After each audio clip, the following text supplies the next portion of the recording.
Boa noite, irmãos. A paz do Senhor para todos. Amém. Convidar os irmãos para abrirem as suas Bíblias no livro de Atos, no capítulo 1. Nós vamos ler os versículos de 1 a 11.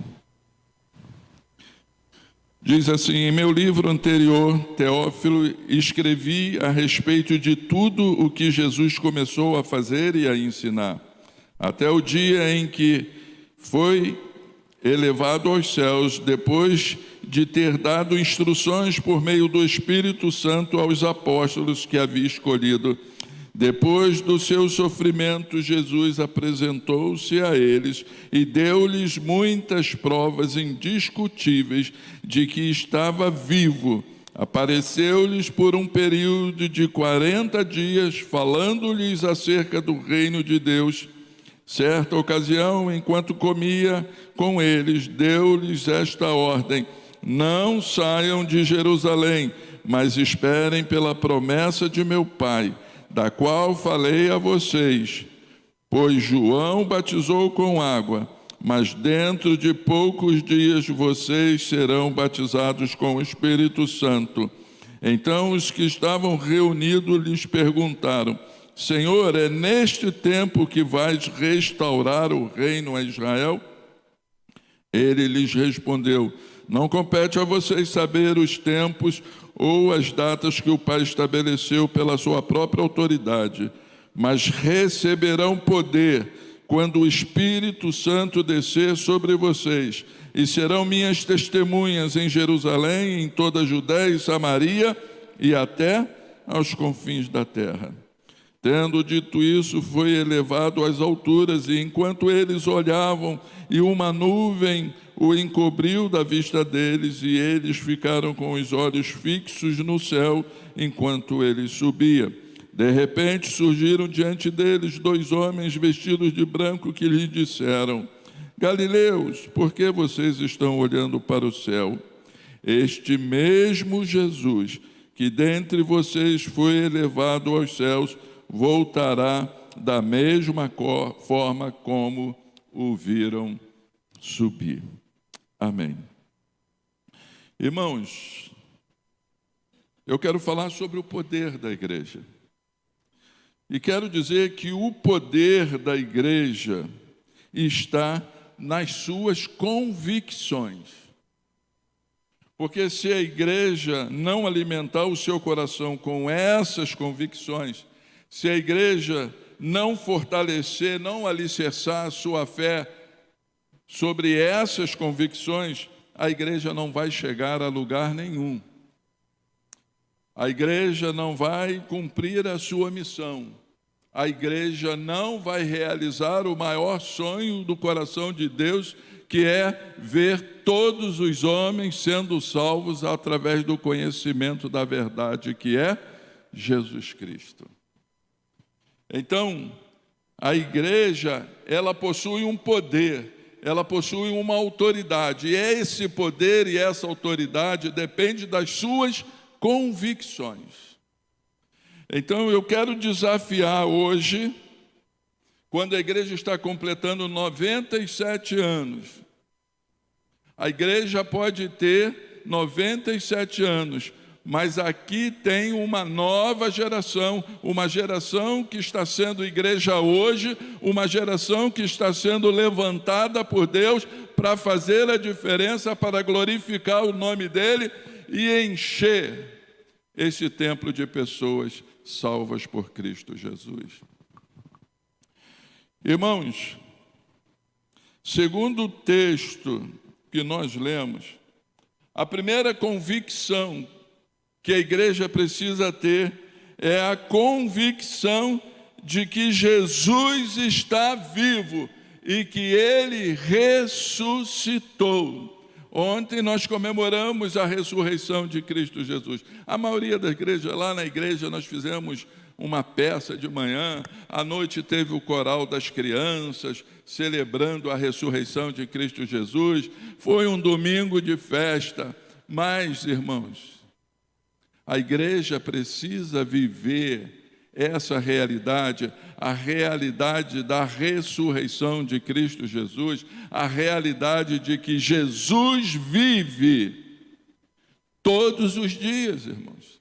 Não é só na semana chamada Santa, não. Todos os dias nós precisamos entender que o nosso Redentor vive. Amém, irmãos? Porque se a igreja não tem essa convicção de que Jesus vive, e Jesus está vivo dentro do nosso coração, e Jesus quer viver através das nossas vidas, e Jesus quer gerar vida na vida de outras pessoas, a partir da minha vida, da sua vida, da vida dessa igreja. Por isso que o apóstolo Paulo dizia: já estou crucificado com Cristo e vivo, não mais eu, mas é Cristo que vive em mim, e a vida que agora eu vivo pela fé. Pela fé num Cristo que ressuscitou e vivo está. Aleluia, irmãos. Jesus está vivo.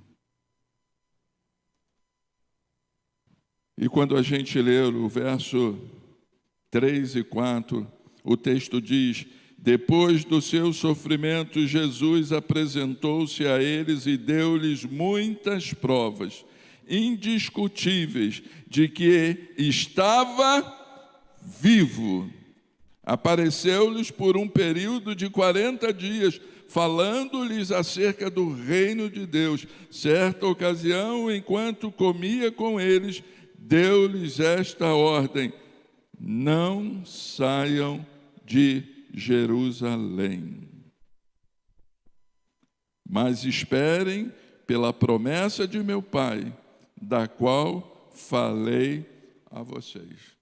Irmãos, a primeira convicção que a igreja precisa ter e que gera poder na vida da igreja para cumprir a obra que ela tem para realizar é a certeza de que Jesus vive. Você pode dizer para alguém que está do seu lado ali: Jesus vive. Amém? Jesus vive. Vamos dizer bem alto todo mundo junto: Jesus vive. Você pode dar um glória a Deus porque Jesus vive? Aleluia, irmãos.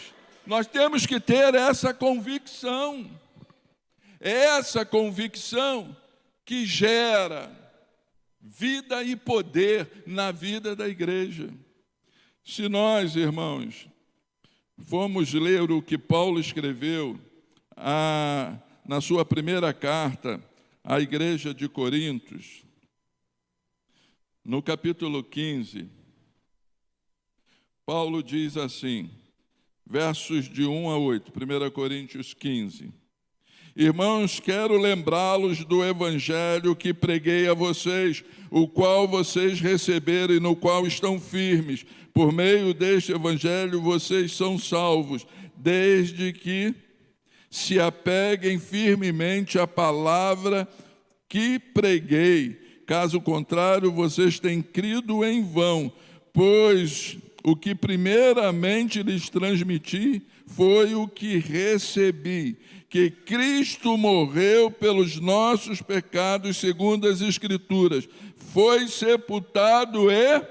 ressuscitou no terceiro dia, as Escrituras, segundo as Escrituras, e apareceu a Pedro e depois aos 12. Depois disso apareceu a mais de 500 irmãos de uma só vez, a maioria dos quais ainda vive, embora alguns já tenham adormecido. Depois apareceu a Tiago e então a todos os apóstolos. Depois deste apareceu também a mim, como a um que nasceu fora do tempo.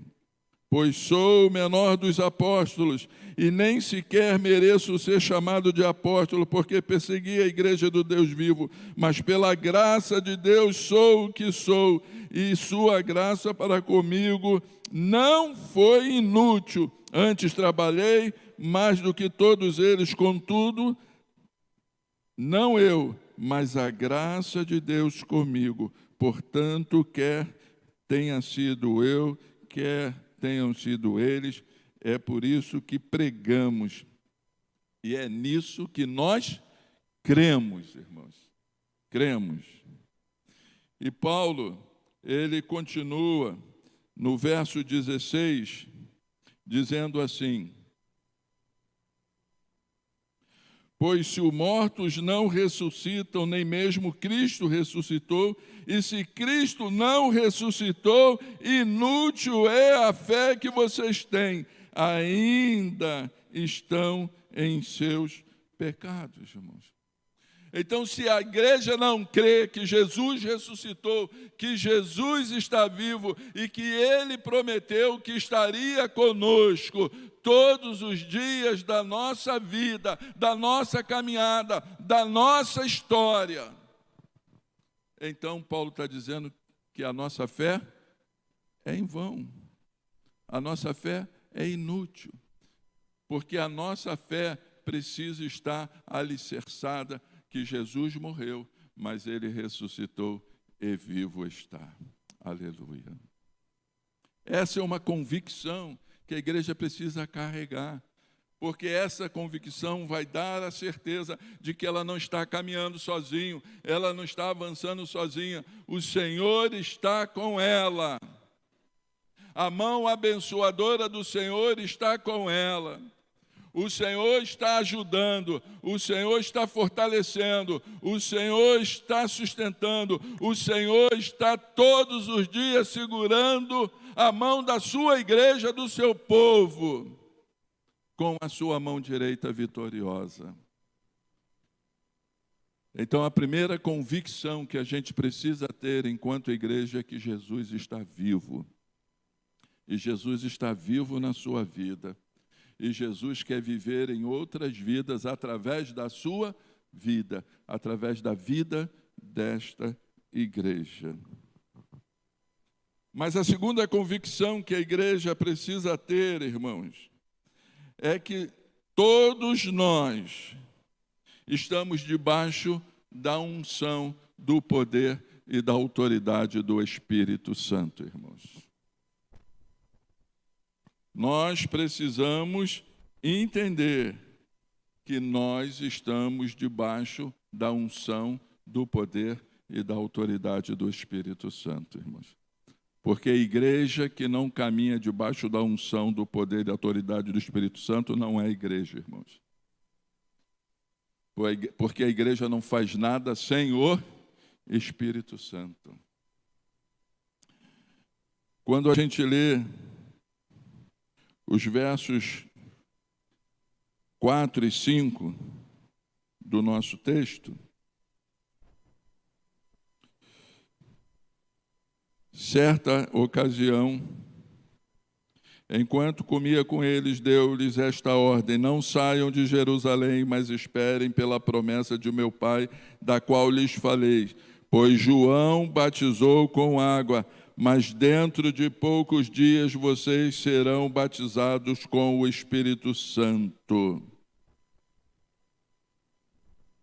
O próprio João Batista disse: olha, eu batizei vocês com água, mas depois de mim virá aquele que batizará vocês com o Espírito e com fogo. Quem é que incendeia o coração da igreja, irmãos? Quem é que incendeia o coração da igreja? É o Espírito Santo. Se nós chamarmos uma igreja de igreja fria, nós estamos dizendo que essa igreja não tem a unção do Espírito Santo. Porque é o Espírito Santo que incendeia a igreja, é o Espírito Santo que aquece o coração da igreja, é o Espírito Santo que impulsiona a igreja. Então, Jesus mandou que os seus discípulos não saíssem de Jerusalém até que eles recebessem do alto o Espírito Santo.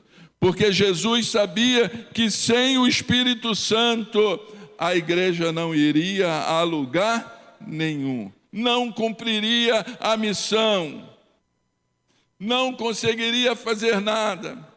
Não ia ter autoridade para expulsar demônios, não ia ter autoridade para curar enfermos, não ia ter qualquer poder, qualquer autoridade. Mas quando a igreja entende que ela está debaixo da unção e do poder do Espírito Santo, a coisa muda de figura, irmãos.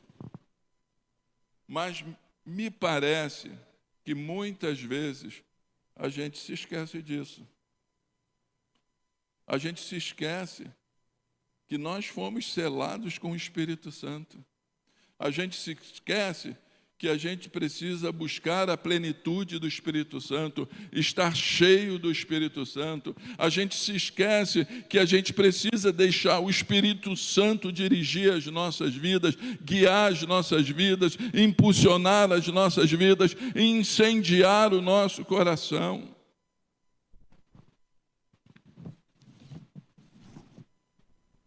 Não havia a menor chance da igreja cumprir a sua missão sem o poder do Espírito Santo.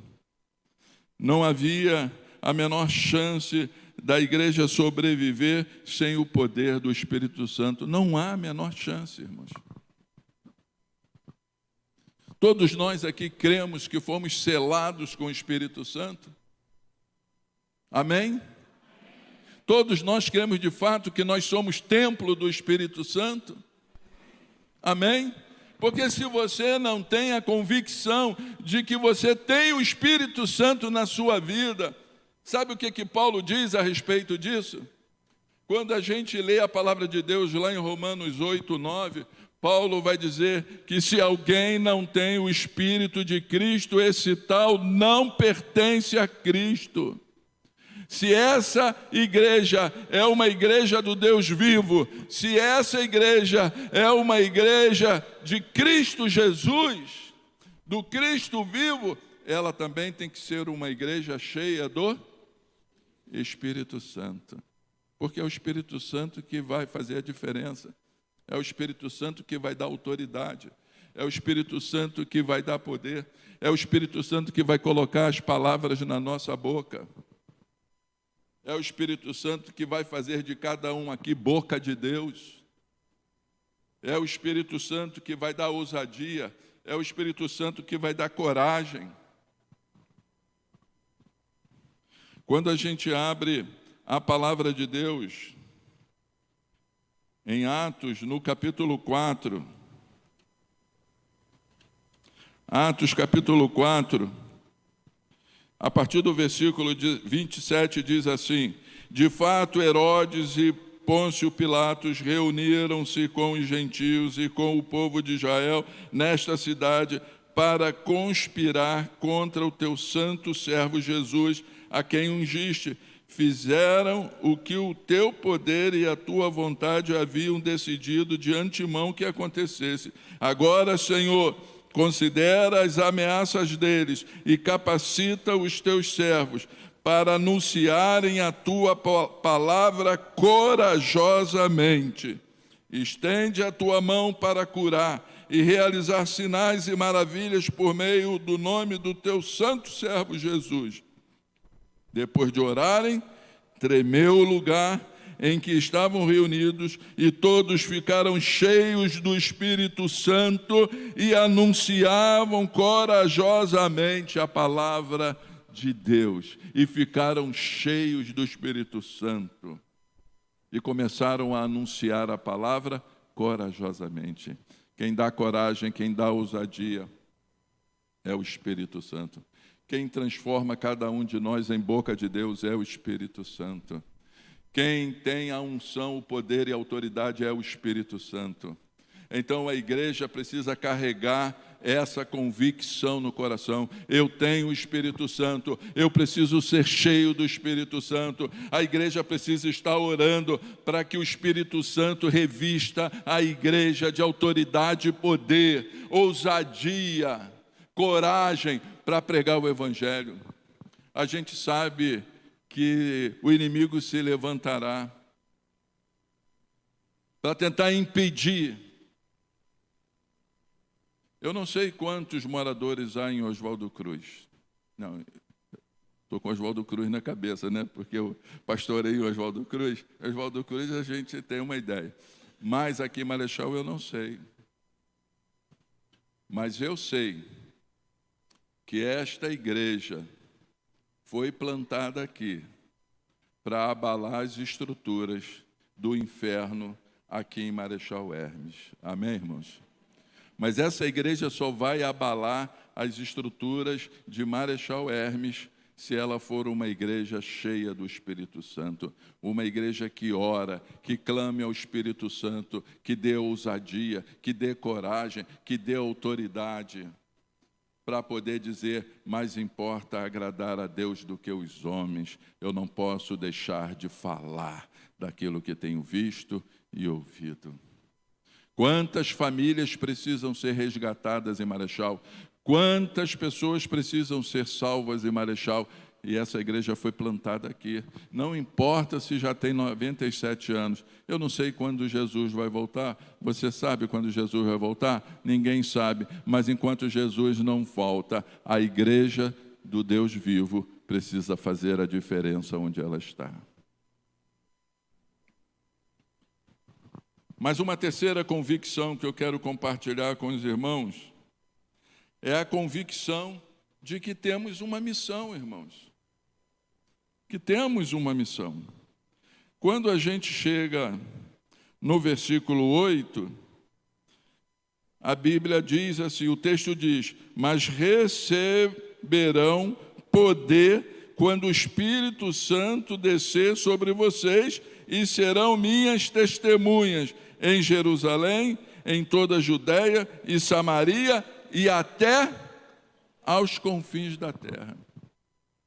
A terceira convicção que a igreja precisa ter é a convicção de que ela está aqui para pregar o evangelho a toda criatura. Ela está aqui para pregar o evangelho a todos os moradores de Marechal Hermes, a todos os moradores do Rio de Janeiro, a todos os moradores do Brasil e a todos os moradores até os confins da terra. Irmãos, Deus não derramou do seu Espírito sobre nós para a gente se vangloriar. Eu fui batizado com o Espírito Santo. Eu não vou entrar em detalhe. Eu fui batizado com o Espírito Santo. Porque tem igrejas que, se você não mostrar a evidência de que você foi batizado com o Espírito Santo, você não pode ser nada dentro da igreja. Num contexto, isso é certo, porque se você não tem a convicção de que você foi batizado com o Espírito Santo, selado com o Espírito Santo, a unção do Espírito Santo, o poder do Espírito Santo está sobre a tua vida, de fato você não pode fazer nada. Você não pode fazer nada. Mas a igreja, ela tem uma missão, que é proclamar o Evangelho, é pregar o Evangelho a toda criatura. E a gente não pode abrir mão disso, irmãos. A gente não pode abrir mão disso. Irmãos, eu li uma estatística na internet, há uns 15 dias atrás, que nós somos cerca de 50 milhões de evangélicos no Brasil. 33% da população brasileira se diz nominalmente evangélica. Mas a pergunta que não quer calar dentro de mim é: qual é a diferença que os evangélicos estão fazendo hoje no Brasil? Qual é a diferença? Qual é a diferença? E às vezes eu fico me perguntando, e eu passo isso para a minha igreja, qual é a diferença que a Igreja Batista da Fontinha está fazendo ali, que metade é Oswaldo Cruz, metade é Bento Ribeiro? Qual é a diferença? Qual é a diferença que a PIB de Oswaldo Cruz, a PIB de Bento Ribeiro e as outras igrejas por aí estão fazendo a diferença na sua comunidade? Irmãos, nós estamos vivendo um tempo que nós entendemos que ser igreja é vir à igreja no domingo para o culto. E alguns vêm para assistir o culto, outros, por graça e misericórdia, vêm para ser o culto, para dedicar um culto ao Senhor. Mas a gente sai daqui no domingo e parece que a gente cumpriu a missão. Não, eu sou aluno da IBD, eu participo do culto, eu dou o meu dízimo, eu dou a minha oferta, amém, eu sou igreja. Não é, irmãos. A palavra igreja, no grego, eclesia, quer dizer aqueles que foram chamados para dentro ou aqueles que foram chamados para fora. Aqueles que foram chamados para fora. A igreja não existe para dentro, irmãos. A igreja existe para fora. É para fora. Porque a gente, se entendermos que igreja é para dentro, nós vamos virar um gueto, um barquinho do amor. A vida é aqui, mas a vida é lá fora, irmãos. Eu costumo dizer que a igreja precisa ser um raio laser. O que é o raio laser, irmãos? É uma concentração de luz que produz um poder que é capaz de cortar até aço. Só que às vezes a gente concentra o raio laser aqui dentro. Olha como aqui está iluminado. Só tem luz. Só tem aqueles que foram salvos e remidos por Jesus no sangue do Cordeiro. Olha, vocês são a luz do mundo. Mas a luz, irmãos, ela só tem valor aonde há trevas. Aonde há trevas. Então, eu tenho que ser luz aqui dentro ou eu tenho que ser luz lá fora? Eu tenho que ser luz lá onde eu moro, no meu condomínio, no meu prédio, no meu trabalho, na escola, na faculdade. É lá que eu tenho que ser luz. É lá que eu tenho que fazer a diferença. É lá que eu tenho que exercer a autoridade, a unção e o poder do Espírito Santo.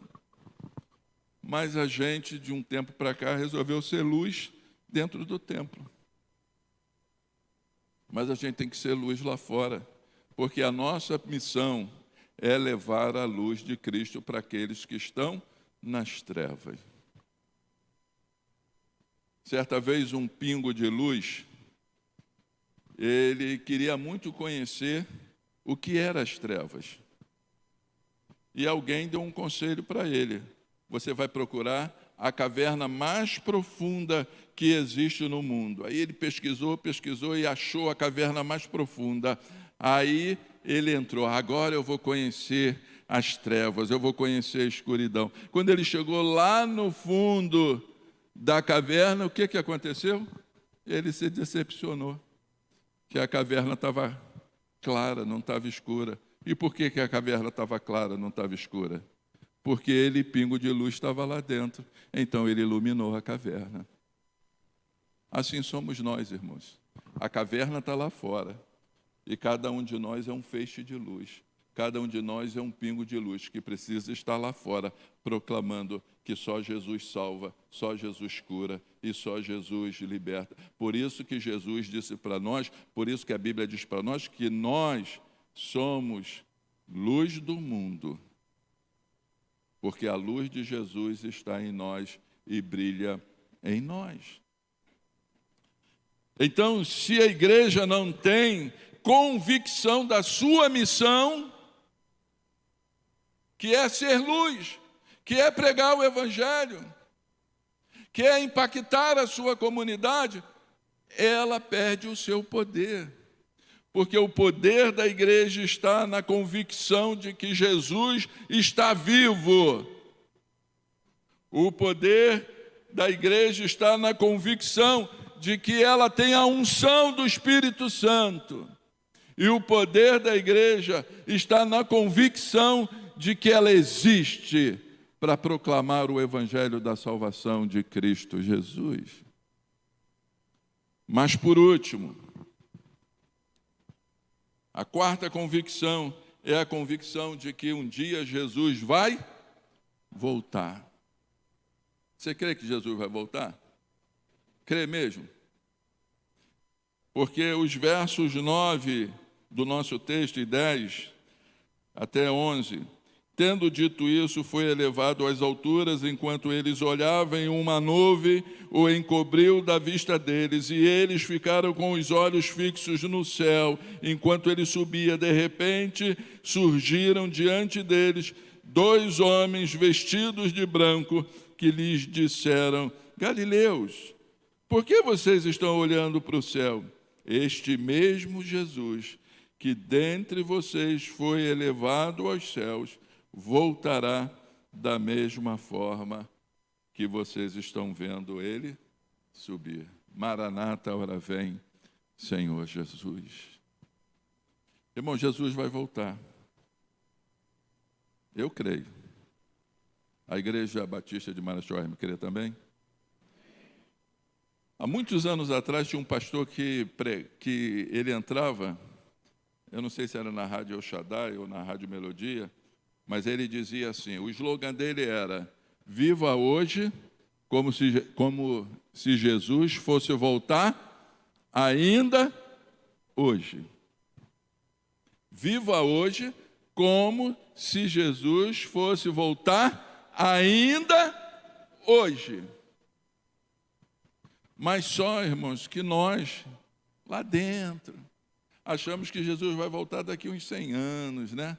Já se passaram 2000, talvez mais 1000 anos, e a gente vai vivendo a nossa vida.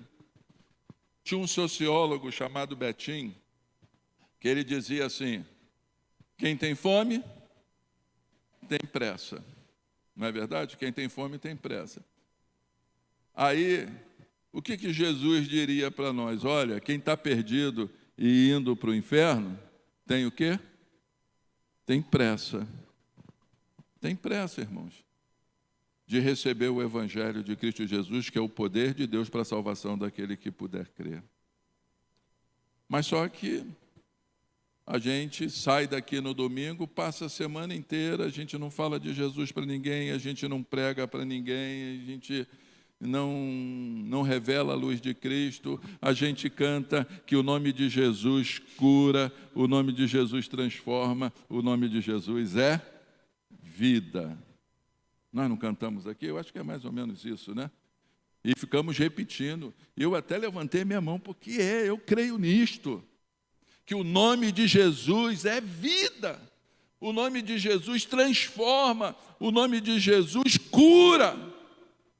Mas a gente vive a nossa vida como se Jesus fosse voltar, sei lá, daqui uns 500 anos.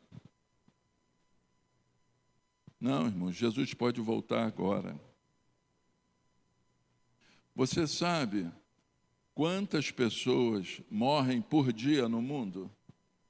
Depois você vai lá no Google, ou pega a inteligência artificial e pergunta assim, quantas pessoas morrem no mundo? Sabe qual vai ser a resposta? Cerca de 150 mil pessoas morrem todos os dias no mundo. 150 mil, pastor, é isso tudo? Dá uma passeada, passa um dia visitando todos os cemitérios aqui do Rio de Janeiro, você vai ver quanta gente que já morreu hoje. Agora, tu imagine no mundo inteiro, com fome, com guerra, quantas pessoas não morrem? Acidentes, quantas pessoas não morrem? São 150 mil pessoas. Hoje, quando bateu o relógio meia-noite, 150 mil pessoas morreram hoje. E provavelmente a maioria delas estão indo para onde, irmãos? Para o inferno. E aonde está a igreja nessa história? Qual é o sentimento no coração de Deus de ver 150 mil pessoas indo para o inferno todos os dias, praticamente? E a gente fica a pensar, quantas festas há no céu todos os dias, irmãos? Porque para cada pecador que se arrepende, os anjos fazem o quê? Festa. Qual é a missão da igreja? Promover festa no céu. E aí os anjos ficam assim, ó. Pô, será que não vai ter uma festinha hoje? Será que não vai rolar nada hoje? Não vai ter festinha hoje? E o diabo lá no inferno, oh glória, mais 100 mil pegaram hoje. E os anjos lá no céu. Por quê, irmãos? A gente até crê que Jesus vai voltar. Mas isso não é uma convicção que faz com que a gente tenha pressa de pregar o Evangelho. E a gente precisa ter pressa, irmãos. Deus tem pressa. O maior sonho do coração de Deus é que todos os homens sejam salvos. Deus tem pressa. Jesus vai voltar, irmãos. Até que Jesus volte, quanta gente a gente vai mandar para o céu? E quanta gente a gente vai deixar ir para o inferno? A igreja existe para fazer a diferença. Eu creio, irmãos, que o poder da igreja está nessas convicções. Eu creio que se a PIB de Marechal alicerçar sua fé nessas convicções de que ela serve a um Deus vivo, que ela tem uma unção, um poder e uma autoridade, que ela tem uma missão e que ela tem pressa, porque Jesus pode voltar ainda hoje. Você já pensou nisso? Que o céu pode se abrir ainda hoje e Jesus voltar, e a gente vai ouvir o som das trombetas. O dia e a hora ninguém sabe, por isso que Jesus mandou todo mundo estar alerta, ligado. Os jovens gostam de dizer, tá ligado? Tá ligado? Ou eu já estou atrasado, já mudou, mas jovem fala assim, né? Adolescente assim, tá ligado? Tá ligado? Então Deus fica para a gente assim, tá ligado, igreja? Eu posso voltar ainda hoje. Então, irmãos, estas convicções geram na vida da igreja uma energia tão grande que esta igreja, lá de Atos, foi capaz de se espalhar rapidamente. Os seus membros fizeram do compartilhar o Cristo vivo a razão da sua existência. O se reunir para compartilhar, orar e estudar a palavra tinham como objetivo final proclamar as boas novas do Evangelho com eficácia, com ousadia, com coragem. A igreja era como luz dissipando toda a treva, transformando vidas através do poder da palavra. E o livro de Atos é testemunha viva de tudo isto. Mas a pergunta que não quer calar é esta: este poder pode ser vivido pela igreja hoje, irmãos? Pode ou não? Eu creio que pode. Esse poder pode ser vivido pela PIB de Marechal hoje? Quando os irmãos, se Jesus não voltar, estiverem celebrando os 100 anos, isso aqui pode estar totalmente diferente? Pode. Mas depende da igreja tomar posse da sua autoridade de igreja aqui neste mundo. Então, irmãos, o desejo do meu coração, essa é a minha igreja, essa é a minha casa. Tudo começou aqui. E tudo que eu quero é que a igreja da Fontinha cresça, seja uma igreja triunfante, quero. Mas dentro do meu coração, eu sempre vou querer ver a PIB de Marechal sendo a igreja que Deus espera que ela seja. E eu creio que ela vai ser, em nome de Jesus e para a glória de Jesus. E que Deus abençoe vocês. Amém.